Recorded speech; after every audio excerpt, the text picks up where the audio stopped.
और इसी के साथ आगे बढ़ेंगे। खबर है जबलपुर से, जहां उपचुनाव के लिए वोटिंग जारी है। बीजेपी के राष्ट्रीय महासचिव कैलाश विजयवर्गीय का इसी बीच बड़ा बयान सामने आया है। उन्होंने कहा है कि उपचुनाव है बीजेपी के लिए चुनौतीपूर्ण, सभी सीटों पर बीजेपी जीतेगी, कांग्रेस के पास नेता नहीं है। कांग्रेस की नीयत और नीति पर लोगों को शंका है। उपचुनाव के लिए वोटिंग लगातार जारी है।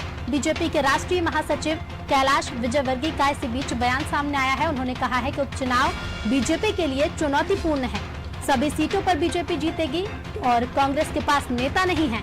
कांग्रेस की नीयत और नीति पर लोगों को शंका है।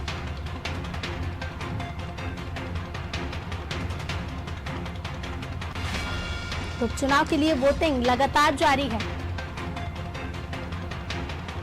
लगातार मतदान किए जा रहे हैं और बीजेपी के राष्ट्रीय महासचिव कैलाश विजयवर्गीय ने इसी बीच ये बयान दिया है। पार्टी की जीत का दावा किया है, कहा है कि सभी सीटों पर बीजेपी जीतेगी, कांग्रेस के पास नेता नहीं है और कांग्रेस की नीयत और नीति पर लोगों को शंका है।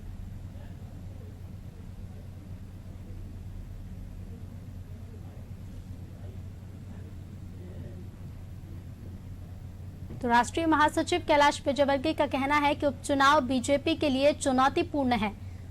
साथ ही दावा भी किया है कि सभी सीटों पर बीजेपी जीतेगी।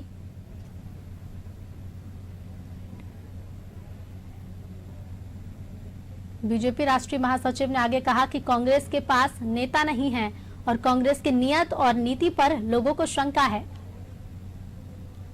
बीजेपी के लिए इस उपचुनाव को चुनौतीपूर्ण बताया है राष्ट्रीय महासचिव ने। साथ ही कांग्रेस पर भी इसी बीच तंज भी कसा है।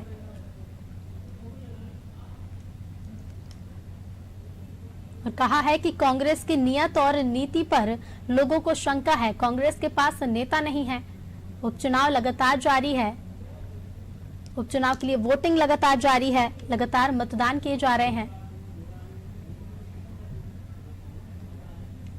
तो बीजेपी के राष्ट्रीय महासचिव हैं कैलाश विजयवर्गीय, जिन्होंने आज उपचुनाव में लगातार मतदान जारी है और इसी बीच उनका ये बयान सामने आया है, जिन्होंने कहा है कि उपचुनाव बीजेपी के लिए चुनौतीपूर्ण है। साथ ही ये दावा भी किया है कि बीजेपी सभी सीटों पर जीत हासिल करेगी और कांग्रेस पर भी इसी बयान के दौरान तंज कसा है।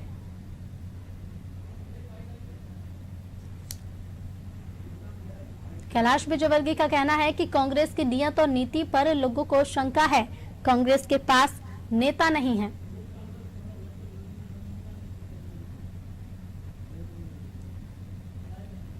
तो सभी सीटों पर बीजेपी की जीत का दावा किया है बीजेपी के राष्ट्रीय महासचिव ने। साथ ही कांग्रेस पर भी तंज कसा है।